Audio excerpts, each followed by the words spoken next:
Hamdan wa syukran lillah la haula wala quwata illa billah. Asyhadu an la ilaha illallah wahdahu la syarikalah wa asyhadu anna Muhammadan abduhu wa rasuluhu la nabiyya ba'da. Ilahi anta maksudi wa ridhoka matlubi atini mahabbataka wa ma'rifataka.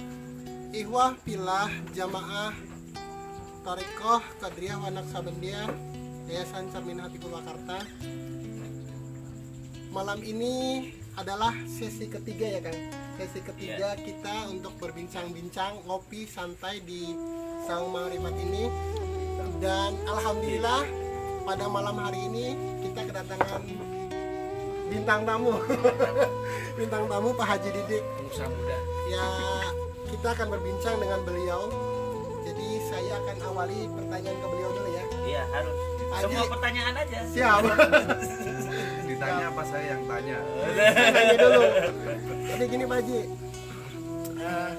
selama ini kan Pak Haji saya khususnya kenal sebagai pengusaha, kemudian juga secara strata sosial juga oke. Kemudian secara syariat juga mengamalkan, kemudian juga dikenal oleh banyak kalangan. Nah, saya jadi penasaran kenapa tiba-tiba dalam tanda kutip Pak Haji pengen ikut Thariqah gitu. Kenapa Pak Haji? Ini cermin hati. Cermin hati. Iya. Ada apa dengan cermin hati? Iya, sebetulnya kan dalam, jadi gini Pak, dalam kehidupan ini itu sebetulnya kita itu oleh Allah itu diciptakan itu sebetulnya itu sama. Tapi kadang-kadang kita ini kenapa berbeda di dalam melakukan sesuatu. Nah ini artinya ada yang salah dengan kita. Nah kita itu sebetulnya dilahirkan dengan metode yang sama ini, misalnya dengan dilahirkan normal atau sisa, kan sama. Allah memberikan kita ini sesuatu yang menurut Allah itu yang terbaik. Tetapi kadang-kadang kita tidak melihat sesuatu ciptaan Allah itu sesuatu yang sempurna dan terbaik menurut Allah. Nah ini hubungannya dengan apa yang kita bahas hari ini itu, kita ini juga sama, artinya kita dalam kehidupan ini mungkin masing-masing orang itu juga punya persoalan yang sama. Jadi semua punya persoalan sosial, persoalan ekonomi, kemudian persoalan pekerjaan atau persoalan keluarga gitu kan. Sebetulnya oleh Allah juga itu sudah diberikan jalan-jalan keluar bagaimana cara menyelesaikan permasalahan itu. Tetapi kadang-kadang kita tidak mengikuti tuntunan yang diajarkan untuk menyelesaikan masalah tersebut.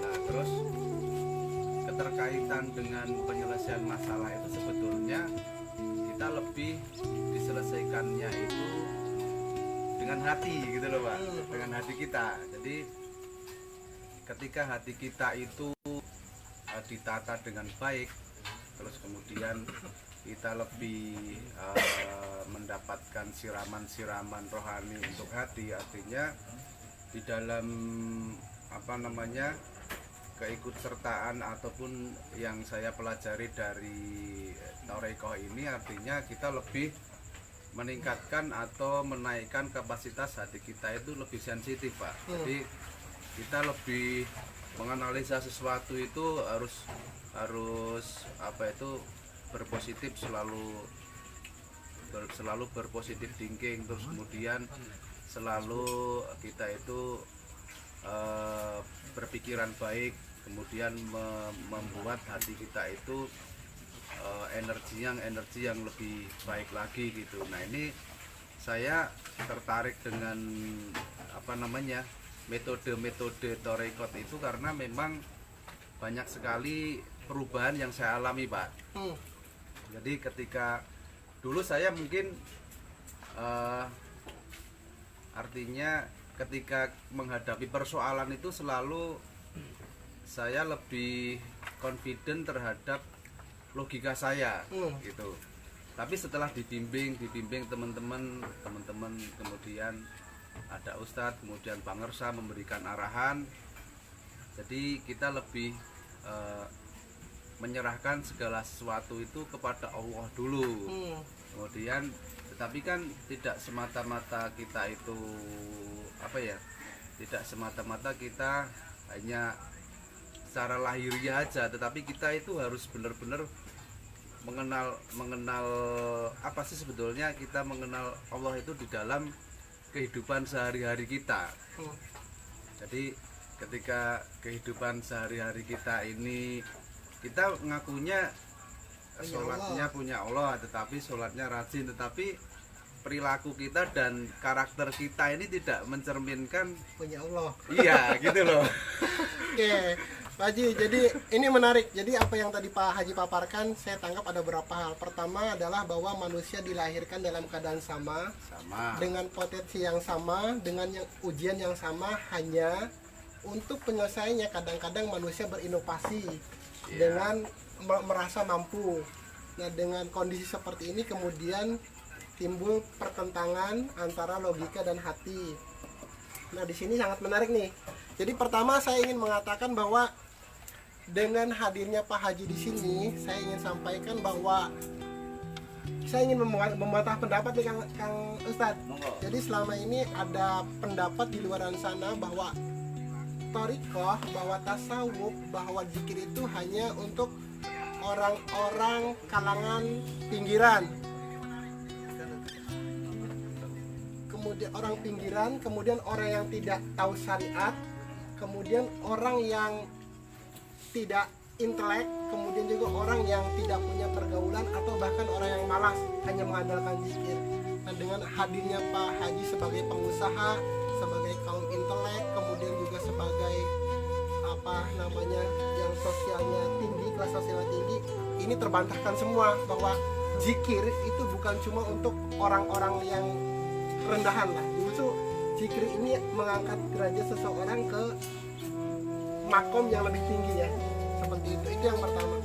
Kemudian Kang Ustadz, ini saya melihat ada sebuah realitas di tengah-tengah kita nih, bahwa sekarang ini seperti Pak Haji salah satu contohnya, itu ada ketertarikan untuk belajar zikir dari kalangan intelektual dan kalangan orang-orang yang di luar sana. Nah, ini menurut Kang Ustadz, apakah ini sebuah kebetulan, sebuah tren, atau ada sebuah keinginan yang seperti Kang Ustadz, ada sebuah kebutuhan manusia untuk kembali ke fitrahnya untuk tenang. Itu bagaimana Ustaz? Saya melihat begini, ada ungkapan bahwa tidak ada yang kebetulan di dunia ini. Setuju.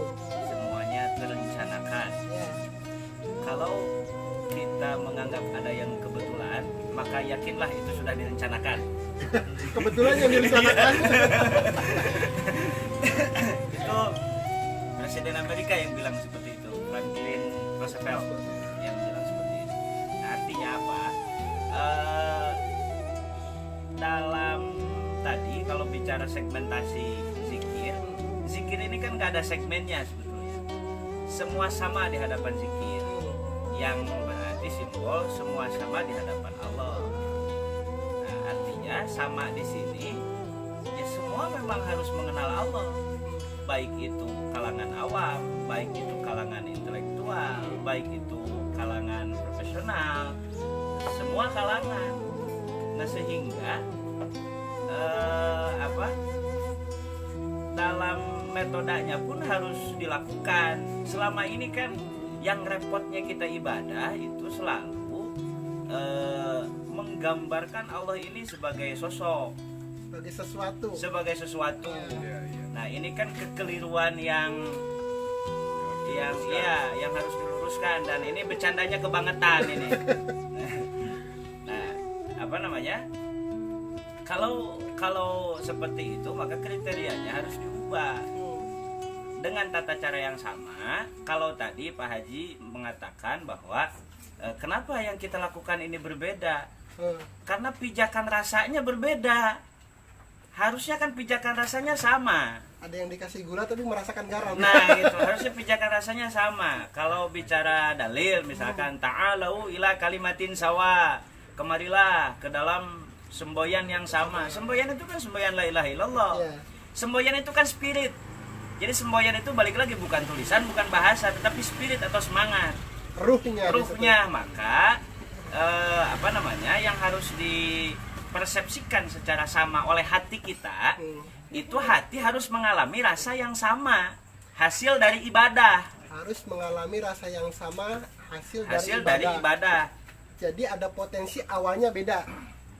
Memang berbeda dengan titik berangkat tadi. Ada yang dari profesional, ada yang intelektual, ada yang dari orang awam. Itu dari aspek itu berbeda, tetapi harus ada titik kulminasi yang sama, titik puncak yang sama. Puncak beribadah merasakan rasa yang sama dari hasil ibadah. Nanti harus dicapai terminal yang sama. Betul. Nah, kalau bicara rasa yang sama, maka kalau menurut agama ibadah itu melahirkan ketenangan, harusnya semua orang merasakan ketenangan. Sehingga kalau rasanya sama, maka yang timbul adalah tindakan-tindakan yang sama.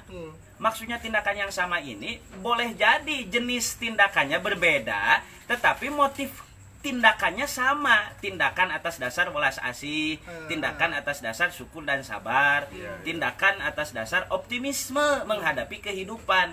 Nah, bicara optimisme, nggak orang awam, nggak profesional, nggak pejabat, nggak politisi, semua butuh optimisme. Bicara optimisme, nggak tersegmen, semua orang membutuhkan itu. Kalau semua orang membutuhkan itu, maka semua orang butuh ibadah. Kalau semua orang butuh ibadah, maka semua orang butuh rasa yang sama dalam dirinya. Ada dalam satu proses ibadah yang sama. Rasa yang sama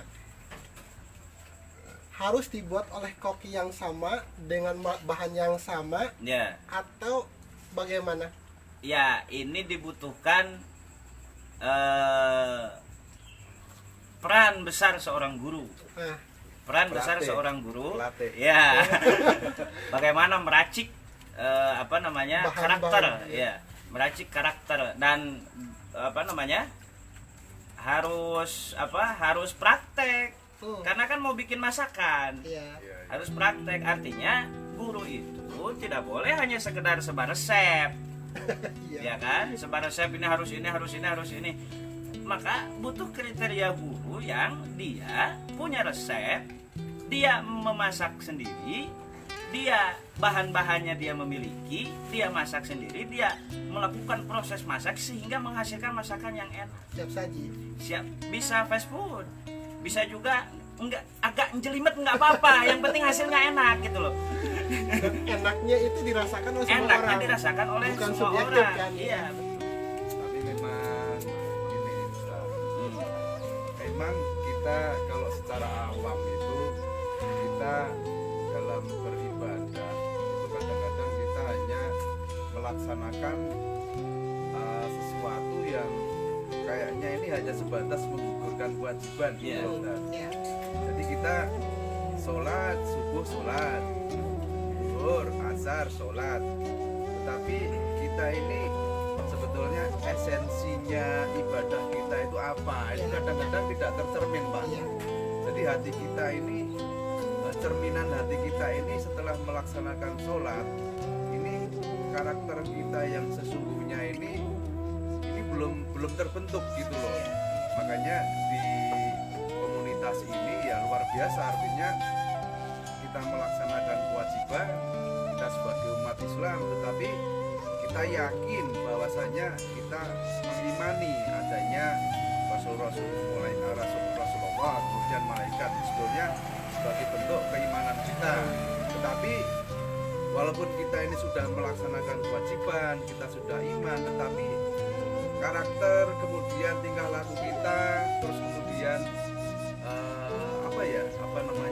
hati kita ini belum benar-benar mencerminkan kita ini benar dalam bertingkah laku sehari-hari gitu. Jadi sholat rajin, puasa rajin, sedekah rajin, tapi kita masih suka ngomongin orang, terus kemudian dengki. STMJ. Nah, gitu loh Pak. Jadi artinya memang ya ini di Toriko ini saya mempelajari itu sesuatu yang memang hati kita ini memang dilatih untuk bersikap, berkarakter,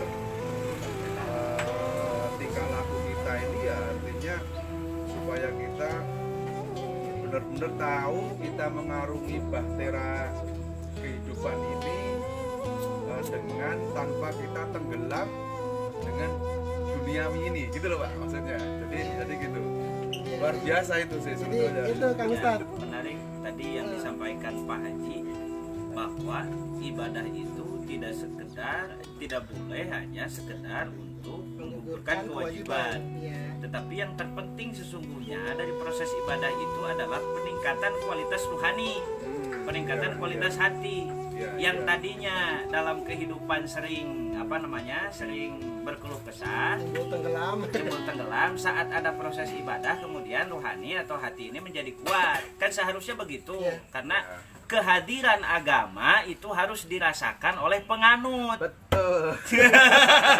Jadi agama itu bukan simbol ya. Agama bukan simbol gerakan secara fisik, tetapi agama adalah bagaimana cara mengubah rohani dari tadinya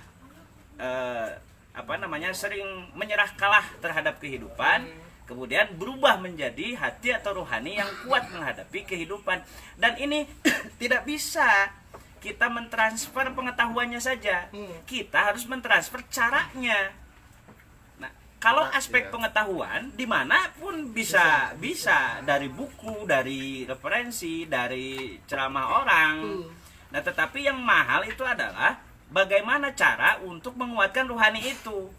Nah, Toriko memiliki cara untuk itu, medianya zikir. Nah, kalau pengamalannya istiqomah, ada perubahan di situ. Sehingga bisa terasa oleh pengamalnya sendiri, bahkan oleh lingkungan tempat pengamal itu tinggal. Tadinya ini orang senangnya keluh kesah, setelah stres, pinjem, pusing segala macam kan, ya gabut kan. Nah, hal-hal semacam itu tidak akan ada di pengamal zikir jika satu, zikirnya ditalkinkan, artinya ada guru yang memberikan izin pengamalan zikir itu. Kemudian yang kedua, pengamalan maksimal dan dia ikut bimbingan, sehingga tidak timbul pengakuan dirinya terhadap seluruh capaian-capaian rohani yang sudah dia dapatkan. Begitu. Ya. Kemarin yang itu rumusnya kan N plus I plus A plus I sama dengan B. Niat, ikhlas, amalkan, istiqomah, berkah Pak Haji. Iya sih, jadi memang setuju sama Ustadz ini, saya sangat harus setuju. Karena enggak gini Pak, kadang-kadang kita itu ya itu tadi artinya di dalam kehidupan kita itu selalu bicaranya beribadah, sholat itu, tapi kita bayangannya ini terlalu jauh gitu. Kita sholat biar masuk surga, kita biar nanti jauhkan dari api neraka, tapi sebetulnya kita bicaranya ini yang realistis sekarang yang kita hadapi. Artinya ketika kita ini bisa berbuat baik kepada orang, kemudian kita membantu sesama, kemudian kita bertingkah laku baik kepada hablum minan nas, orang-orang di sekitar kita, ya kita merasakan surga yang sekarang ini kita rasakan gitu. Jadi tidak perlu kita terlalu membayangkan beribadah ini saya puasa biar masuk surga, bayangannya kan indah, tetapi sendiri kita di sininya ini tetapi melakukan sholatnya iya, tetapi melakukan keburukan terhadap orang lain masih tetap dilakukan gitu loh Pak. Jadi ya harus ini luar biasa Pak, di Torikot ini artinya kita istilahnya itu kita tersesat di tengah lautan gitu kan. Kita tersesat di padang pasir, kita hanya mengandalkan semata-mata pertolongan dari Allah. Jadi dengan dengan kepasrahan yang kita pasrah sekali itu, setelah kita pasrah sekali, kita benar-benar udah pokoknya harus diletakkan kepada Allah, pasti Allah memberikan petunjuk kepada Semeleh kita. itu ya. Iya. Dan itu salah satu buah dari zikir, kepasrahan, tawakal, keikhlasan. Ya. Kalau bicara buah dari zikir, nih ya, kebanyakan orang memahami bahwa yang berakal ini harus punya tata rencana yang begitu detail terhadap kehidupan karena dia punya akal. Proyeksi. Seringkali proyeksi itu malah menyiksa. Ya. Nah. Selalu dikejar target. Seringkali proyeksi itu malah menyiksa. Nah, sehingga hakikat agama itu mengajarkan kepada penganutnya untuk dia menerangi akal. Nah, sebetulnya saat akal melakukan proyeksi terhadap 2 hari kemudian, 3 hari kemudian, setahun kemudian, 10 tahun kemudian, akal ini tergelapi oleh segenap proyeksi itu. Nah, sehingga yang menjadi PR ahli zikir itu adalah satu, dia menyingkapkan hijab yang menghalangi akalnya terlebih dahulu. Sehingga karena zikir itu maknanya ingat, dia disuruh mengingat Allah, bukan mengingat proyeksi. Dia disuruh kembali kepada hati, bukan berlari-lari di dalam kehidupan, berencana A, B, C, D dan lain sebagainya. Bukan artinya bukan berarti kita tidak boleh punya rencana. Itu harus, karena harus ada yang terprogram dalam pikiran kita, tetapi program yang mana? Nah, ahli zikir punya program ilahiyah dalam otaknya. Nah, sehingga dia merasakan bagaimana Allah ini menggerakkan dirinya untuk masuk ke dalam kehidupan. Nah, indikatornya bagaimana? Indikatornya kalau ketenangan itu mampu merasuki pikirannya, dia bersama Allah. Kalau rasa sabar memasuki pikirannya, dia bersama Allah. Tetapi kalau kegamangan memasuki pikirannya, dia belum berzikir yang sesungguhnya. Cuman lisan aja. Jadi kita boleh buat proyeksi, buat perencanaan, tapi karena kita yang buat, kita yang harus mengendalikan proyeksi itu, bukan kita yang dikendalikan proyeksi itu. Nah, itu hanya bisa dengan zikir. Karena tadi menyingkapkan hijab. Jadi zikir itu artinya menarik kita kepada kesadaran di sini, hari ini dan saat ini ya, bersama Allah. Jadi apapun yang kita proyeksikan, apapun yang kita rencanakan, itu dalam koridor kendali kita. Bukan kita kemudian didikte oleh target, oleh kadang-kadang gini Pak, kita itu juga di dalam berzikir itu kita ini zikir supaya saya naik jabatan. Saya zikir supaya saya proyek goal supaya saya banyak banyak harta misalnya, supaya kaya. Nah, artinya zikirnya kita ini sudah zikir yang bukan syirik, tapi zikirnya ini kita tidak pasrah, tidak melatih hati kita untuk pasrah kepada Allah gitu. Makanya di zikir ini di sini dilatih caranya zikir seperti ini, kemudian caranya menata hati seperti ini. Nah, ini tujuannya zikir ini juga kita harus paham juga ya. Betul. Nah, sehingga asas atau dasar dari zikir itu likulli syai'in siqalah wa siqalatul qalbi zikrullah, kan gitu. Setiap perkara punya pembersih. Lantai pembersihnya kain pel, halaman pembersihnya sapu, hati dan pikiran pembersihnya zikrullah, ingat kepada Allah. Nah, jadi yang tadi itu pernyataan itu andai pun di awalnya ada, kalau konsisten itu bisa mengikis itu, membersihkan maksud dan tujuan itu. Nah, di awal kita meletakkan maksud dan tujuan yang berupa tujuan jasa dia muatan tadi, karena ginilah, kalau kita larinya sambil manggul beban padi 1 kintal, itu larinya pasti susah, lambat dan pasti nggak nyampe, capek duluan. Nah, sehingga yang dibutuhkan kalau orang pengen lari cepat adalah seluruh muatan beban dirinya dia letakkan, baru dia lari. Nah, begitupun dalam zikir, zikir dibutuhkan, dalam zikir dibutuhkan bagaimana niat ini di awal itu nggak pengen apa-apa, pengen ingat Allah aja, pengen ngabdi aja, ibadah aja, sehingga dia larinya cepat. Nah, kecepatan dia berlari itu dapat terlihat dari perubahan sikapnya dalam kehidupan sehari-hari. Kalau sikap dia berubah, berarti benar dia berniat ibadah itu karena Allah. Kalaulah kita katakan karena Allah, begitu ya. Kalau tidak ada perubahan sikap di dalam kehidupan, itu berarti muatan-muatan tadi belum terpenuhi dalam hidupnya. Saya zikir kok ini proyek banyak yang dicoret. Ya, jadi seperti itu ya.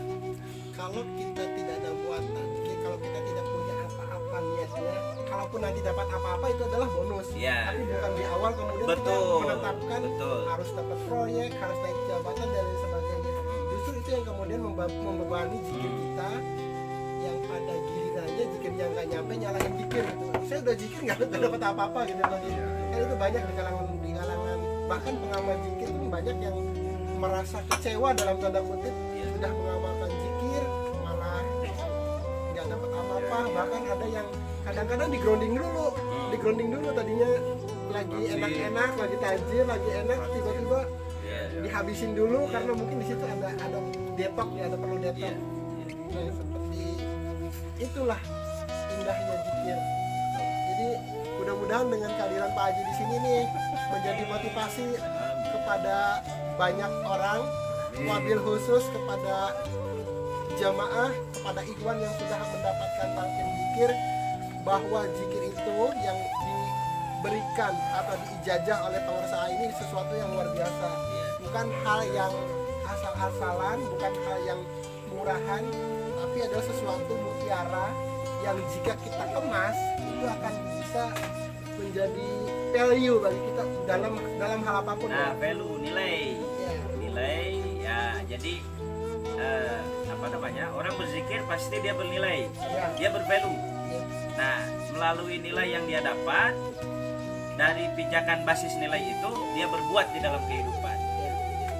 Kalau ini kan salah satu muatan zikir tanpa kita punya beban tadi, artinya kan dengan zikir itu mengingat Allah itu artinya juga kan, pengalaman saya artinya itu menumbuhkan energi yang benar-benar dahsyat, Pak. Energi yang dahsyat ini akhirnya mempengaruhi tindakan kita. Jadi setelah kita berzikir, kemudian tidak ada lah kita motivasi apapun kecuali zikrullah. Jadi setelah energi kita ini positif, otomatis di kita ini positif, dan selalu misalnya ada masalah, kita selalu lebih besar dari masalah itu gitu. Ini yang Nyambung sama yang kemarin. Kemarin kita bahas. Jadi kita nggak pernah akan ada takut terhadap masalah, terhadap ujian, terhadap sesuatu kita kegagalan, kita nothing tulus, nggak ada masalah. Dan justru semakin banyak ujian, semakin banyak masalah, ini sebetulnya sebagai penolong kita semakin dikir terus gitu loh, Pak. Itu batu asah ya. Iya, batu sebetulnya. asah dan trigger kita untuk lebih baik terus. Ya, jadi tadi kemarin sempat kita juga bahas tuh Pak Haji, bahwa ketika kita punya masalah, wahai masalah engkau kecil, Tuhankulah yang lebih besar. Jadi keyakinan itu hanya bisa tumbuh, hanya bisa muncul ketika Dari pengamal zikir. kita terlatih hatinya. Betul. Ya. Jadi setelah energi kita ini positif, thinking kita itu juga positif, dalam melakukan hal apapun kita selalu sudah melihat sesuatu itu kita yakin bisa, gitu Pak. Kita insya Allah bisa. Ketika kita bilang bisa, itu insya Allah bisa. Ya, Tapi betul, ketika Pak, tapi energi bisa ini kita hadirkan dari zikir kita. Betul. Nah. Tidak semata-mata terbentuk sendiri ya. Enggak, tapi ada latihan, ada riado betul. yang kemudian memunculkan keyakinan itu, keyakinan bahwa kita bisa, kita mampu karena kita punya Allah. Iya Pak Haji ya. Itu emang energi zikir itu luar biasa, apalagi kan kita zikirnya ini benar-benar ilmu tingkat tinggi nih Pak, Thariqah ini. Jadi ini produk langit yang tidak semua kita ini memahami, tidak semua kita ini mengerti atas produk ini Pak, tetapi kita sangat bersyukur diketemukan dengan artinya dengan pangersa, dengan guru, dengan ustadz-ustadz yang kita bisa ikut, artinya bisa dibimbing secara langsung, tetapi di dalam proses kehidupan ini kita ini juga bisa langsung praktekkan Pak. Kita praktekkan, oh ini saya salah, sebetulnya sudah terjawab semua di dalam Toreko ini gitu. Menarik, Kang Ustadz. Produk langit. Produk langit. Sekarang ini produk tugas langit. kita adalah bagaimana membumikan produk langit Ya, ini gitu. iya. Kita menggroundedkan Betul, ini bagaimana? grounded. Nah, benar. Produk langit ya. Iya.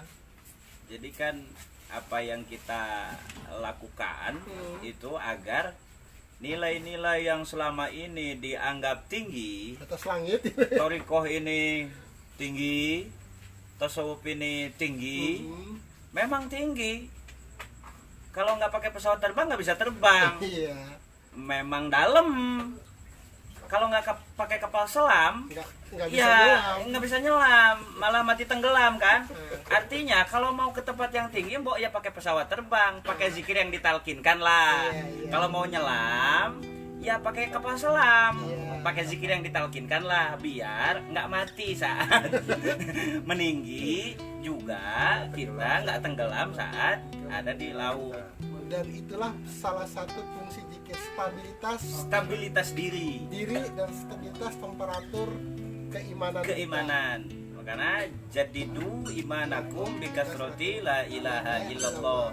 Perbaharuilah Iman kalian. keimanan kita, tingkat keyakinan kita, tingkat kepercayaan kita kepada Allah dengan banyak-banyak berzikir la ilaha illallah. Nah, ini juga menarik. Seperti yang kita bicarakan kemarin Kang Ustadz. Ada orang yang mengatakan, saya udah zikir baca la ilaha illallah 1000 sehari tapi nggak berbekas gitu. Ya. Itu letak kesalahannya di mana? Nah, itu tadi ada muatan. Muatannya ya. Jadi zikir 1000 itu karena pengen sesuatu Iya. atau karena takut sesuatu, bukan karena Allah. Iya, pengen nyandung nggak nyandung kan gitu. Kayaknya kemarin ada yang WA seperti itu. Masih takut-takut. Tingkat kepasrahan kita itu kurang dan tingkat keyakinan kita itu juga kurang Pak. Karena ketidakyakinan kemudian berakibat pada kurangnya kepasrahan. Nah, apa yang disampaikan oleh Pak Haji ini kemarin kita bahas bahwa kalau ada motor rusak, ya yakin dan pasrahlah kepada bengkel. Jangan ngoprek sendiri. Jangan ngoprek sendiri karena nggak bisa kan. Nah, kalau motornya udah selesai baru ambil dari bengkel. Kalau masalahnya kita ngambil solusi gitu loh sebetulnya kan, bukan ngambil masalah, bukan ngambil persoalan. Yang tadi di awal Pak Haji jelaskan, sebenarnya masalahnya sama, tapi ngambil tindakannya berbeda. Pura-pura bisa. Padahal kalau udah keserahkan ke bengkel udah terjamin tuh pasti Iya. benar, dalam tanda kutip pasti benar. Tapi ketika kita coba ngoprek sendiri, persentase kebenarannya itu 50-50, bahkan lebih cenderung Iya. tambah rusak gitu kan ya. Itu juga kalau pikir ini artinya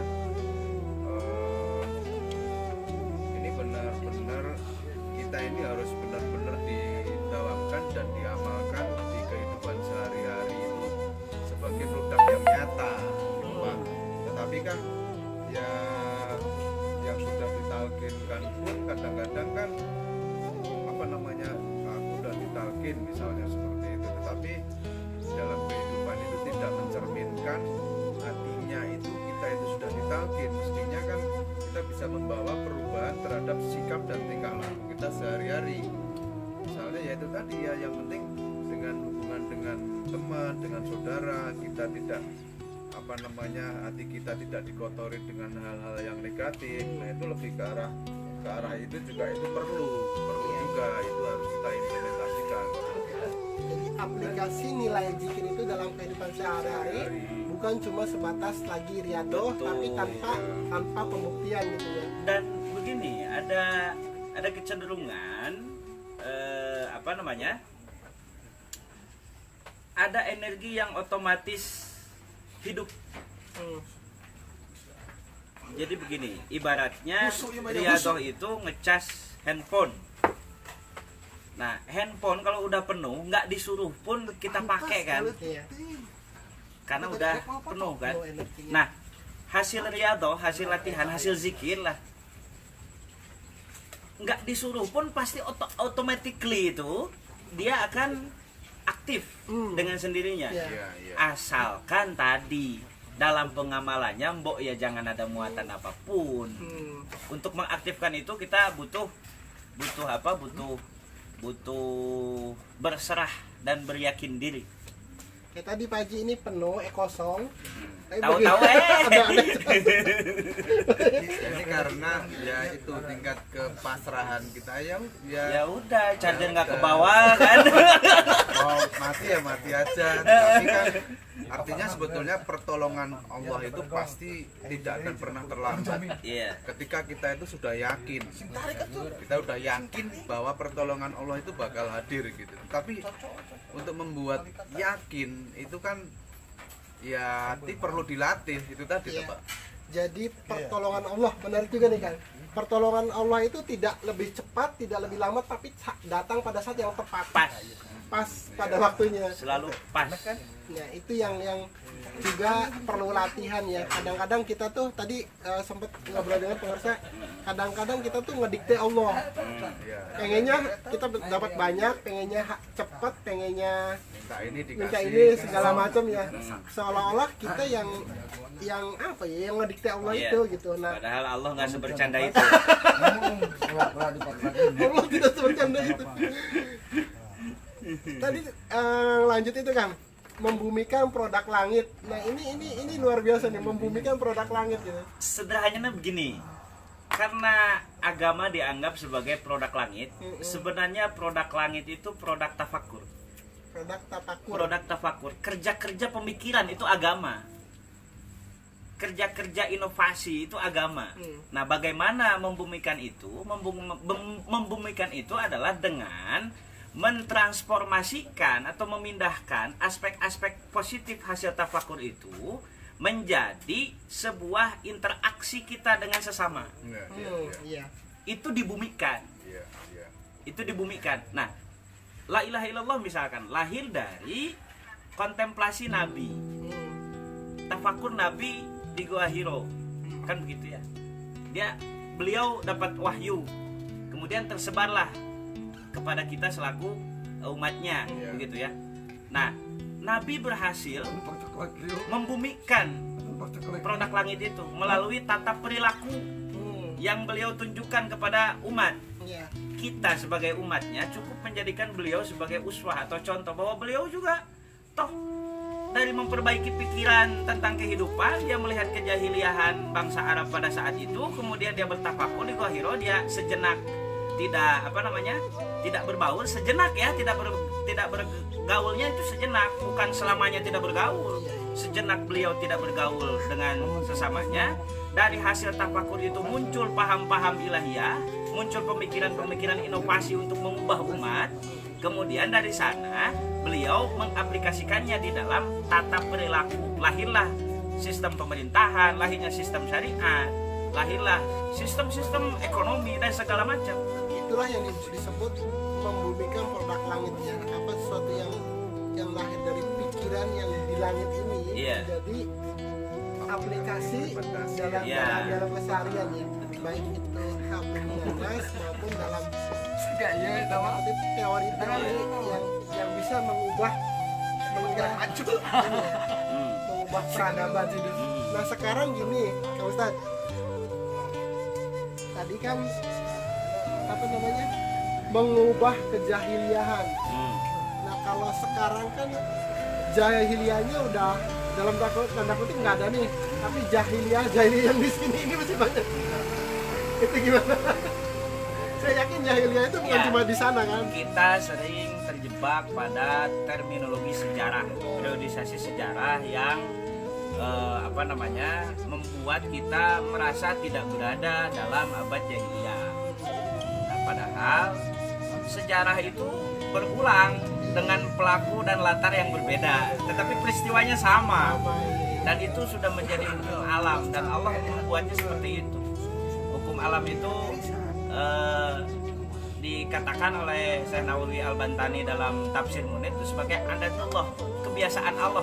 Itu hukum alam. Ya biasanya kalau misalkan air kita panaskan biasanya jadi mendidih, itu hukum alam kan. Sejarah dulu seperti itu, sekarang seperti ini. Ada benang merah sejarah, termasuk dalam soal kejahiliahan. Nah, aspek kejahiliahan ini berulang dari sejak dulu sampai hari ini. Nah, sehingga butuh cara untuk melepaskan pikiran kita dari kejahiliahan. Jahiliyah kita sederhanakan menjadi kebodohan lah. Kalau kita bodoh, nggak paham bagaimana kita berkehidupan, itu jahiliyah. Kalau kita bodoh, bagaimana? Kenapa kita tidak bisa memaknai kehidupan ini dengan baik? Itu jahiliyah. Nah, zikir membukakan hijab kejahiliahan itu. La ilaha illallah membukakan hijab kejahiliahan itu, sehingga akal menjadi cerdas.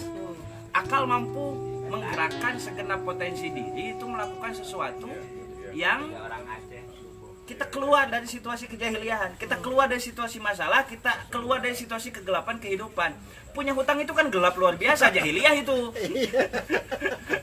Tapi bagaimana kita supaya lepas dari kejahilian itu? Bagaimana kita bisa membayar hutang itu? Jangan kita lari meninggalkan hutang.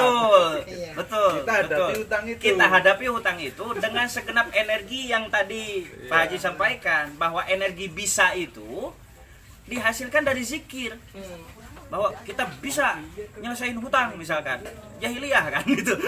Nah, karena kita mengatakan bisa, dan kita mengatakan bisa itu bukan kitanya bisa-bisaan, tetapi ada rasa kepercayaan diri yang muncul sebagai hasil dari proses zikir itu yang menggerakkan kita untuk mewujudkan bisa itu dalam kehidupan. Si bisanya diwujudkan gitu. Oke, menarik.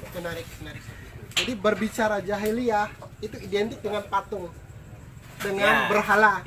Sekarang pun pasti masih ada berhala nih, dalam tanda kutip berhalanya gimana kan? Aspek berhala itu sebetulnya kalau pikiran memikirkan sesuatu, itu pikiran sedang beribadah pada sesuatu itu. Dan itu berhalanya. Dan itu berhala juga. Iya. Itu berhala itu bukan Lata dan Uzza aja ya. Bukan Lata dan Uzza. Apa namanya?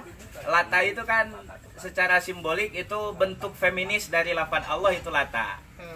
Jadi Allah itu maskulin bentuknya, muzakkar kalau dibilang. Lata ini feminimnya. Jadi Uzza itu bentuk feminim dari Aziz, Al-Aziz.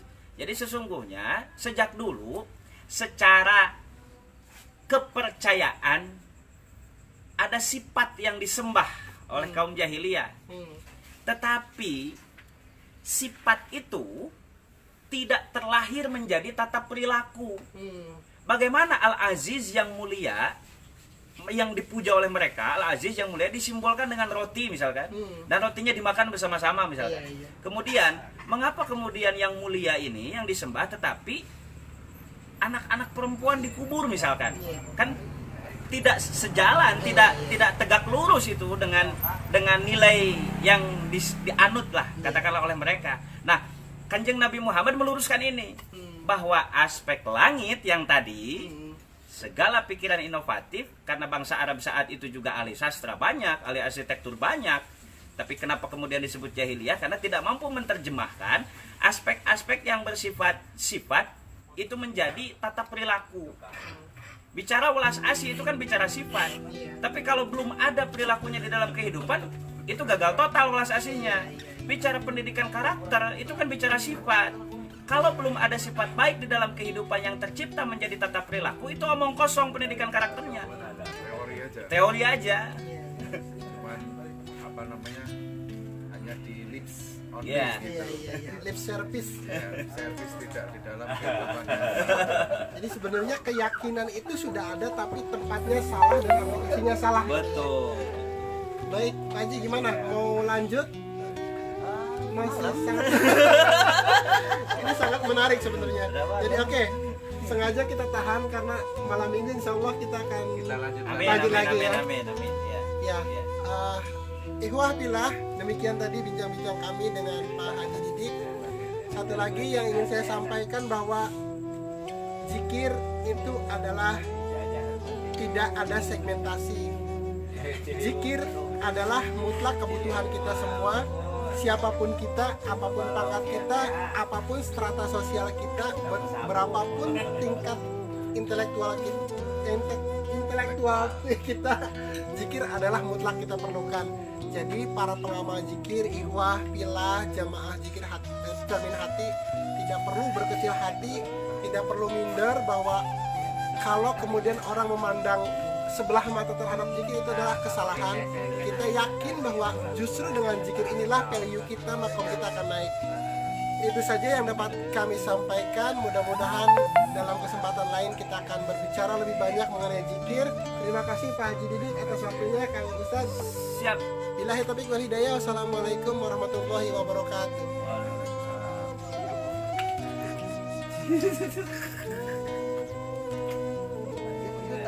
Ya,